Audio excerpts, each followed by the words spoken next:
जन स्वराज के संगठन को फिर से पुनर्गठित करने के लिए, मजबूत करने के लिए हर जिले में मैं 1 या 2 दिन बिता रहा हूं, ताकि साथियों से मुलाकात हो सके और जो जन स्वराज से लोग जुड़े हुए रहे हैं उनसे सलाह मशवरा किया जा सके कि जो बिहार नवनिर्माण का अभियान हम लोग शुरू करने वाले हैं जून से, उसमें कैसे आगे बढ़ा जाए, जन स्वराज के संगठन को कैसे मजबूत किया जाए और किन साथी की क्या भूमिका होगी, इसी पर बातचीत के लिए यहाँ बैठे हैं।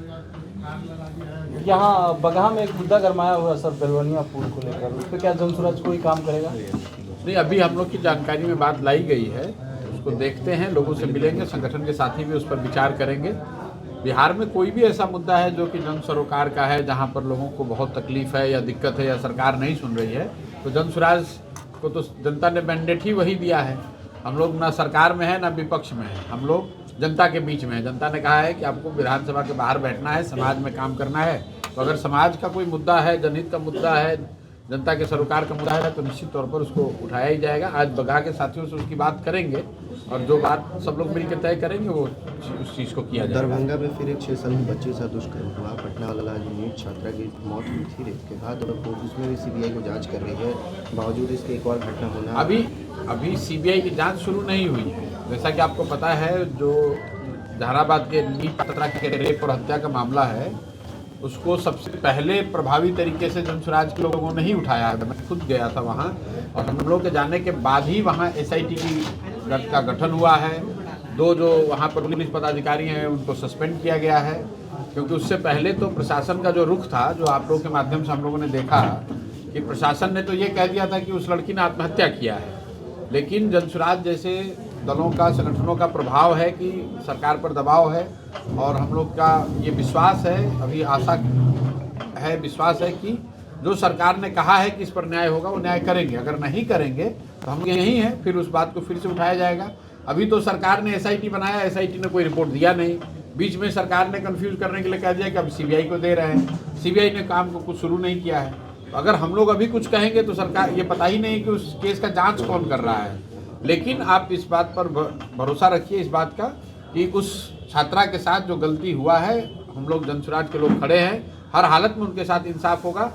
सरकार का जो रवैया है वो टालने का, देरी करने का या लोगों को बचाने का है। जन स्वराज उसको देख रहा है। हम लोग अपनी पूरी ताकत से, जो सच है उस सच के हिसाब से लोगों पर कार्रवाई होनी चाहिए।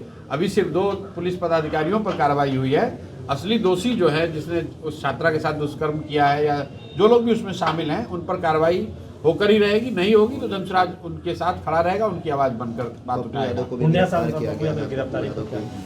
हमारी जानकारी नहीं है कि किस मुद्दे में गिरफ्तार हुए हैं। ये उनके और कोर्ट का और सरकार के बीच का मामला है। 30 साल पुराना केस है। अब भैया, केस कितना भी पुराना हो, अगर आपने गलती किया है तो आप पर कार्रवाई होगी ही होगी। क्या लग रहा है आपके इस अभियान में जनता साथ देगी, क्योंकि बिहार विधानसभा चुनाव में जनता का समर्थन है? जनता साथ देगी कि नहीं देगी ये तो जनता को तय करना है। हम लोग जनता के साथ खड़े हैं, हम लोग जनता के मुद्दों पर खड़े हैं। अगर जनता के मुद्दों की बात नहीं हुई होती तो आज बिहार के बुजुर्गों को, विकलांगों को, विधवाओं को 1100 रुपये कहाँ मिल रहा होता? आपको 125 यूनिट फ्री बिजली कहाँ मिलती? 10,000 रुपया चुनाव के दौरान आपको कभी कहाँ मिलता था? तो अगर जन स्वराज जैसा संगठन मजबूती से जनता की बात को उठा रहा है तो उसका फायदा जन स्वराज को हो या ना हो, जनता को तो उसका फायदा है ही।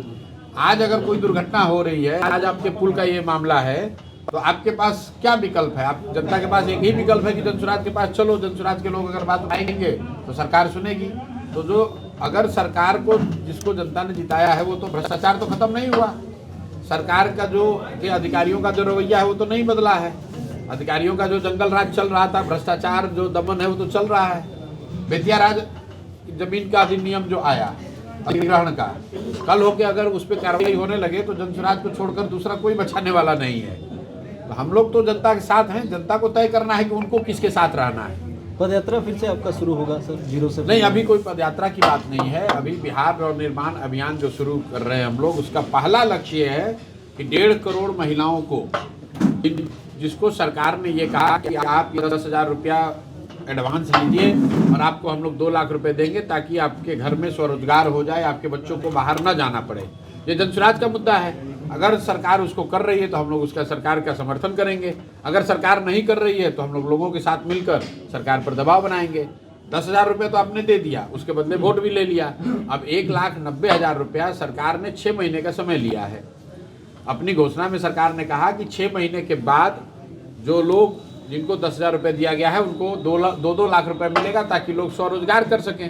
तो जन स्वराज का पहला मुद्दा यही है कि भाई आप उन सभी महिलाओं को जिनको 10,000 रुपये देकर वोट लिए हैं उनको 2-2 लाख रुपए दीजिए। और इससे पहले से जो एक मुद्दा हम लोग लेकर चल रहे हैं कि जो यहाँ पर दलित और अति पिछड़े समाज के लिए 3 डिसमिल जमीन देने की बात हो रही है, ये आंदोलन जन स्वराज ने शुरू किया था। आज 15 साल से ज़्यादा हो गया। नीतीश कुमार की सरकार ने ये कहा था कि जो दलित हैं, अति पिछड़े हैं, उनको 3 डिसमिल जमीन घर बनाने के लिए दिया जाएगा। आज तक दिया नहीं गया। और अभी हम लोग देख रहे हैं कि सरकार इंक्रोचमेंट हटाने के नाम पर उन्हीं में से कई परिवारों के घर पर बुलडोजर भी चला रही है। तो ये मुद्दा भी आगे उठेगा, क्योंकि अगर किसी ने गलत ज़मीन पर अपना घर बनाया है, आप उसको हटाना चाहते हैं, तो सरकार का ही कानून है कि भाई उसको 3 डिसमिल ज़मीन कहीं दे दीजिए ताकि वो अपना घर बना सके या घर बनाने में कुछ उसका सरकार की मदद हो सके। आप किसी का घर ऐसे जाकर तोड़िएगा जो 10 साल से 20 साल से 30 साल से रह रहा है, तो वो गलत है। ये 2 बड़े मुद्दे हैं। इसके अलावा जो हम लोग का मुख्य मुद्दा है वो है पलायन का। तो बिहार नवनिर्माण अभियान का जब शुरू होगा, पलायन तो तब रुकेगा जब घर घर रोजगार होगा। तो उसी के लिए उस अभियान को मजबूती से किया जा सके, और सिर्फ प्रशांत किशोर न करें बल्कि जन स्वराज से जुड़ा हुआ हर व्यक्ति करे। इसीलिए हम लोग हर जिले में जा रहे हैं, वहाँ के संगठन के लोगों को, साथियों से बातचीत कर रहे हैं और उनको इस बात के लिए तैयार किया जा रहा है, प्रशिक्षित किया जा रहा है कि भाई जब ये नवनिर्माण अभियान हम लोग शुरू करें इन 2 मुद्दों पर, तो घर घर इस बात को हम लोग मजबूती से ले जाकर जनता के बीच में रख सकें।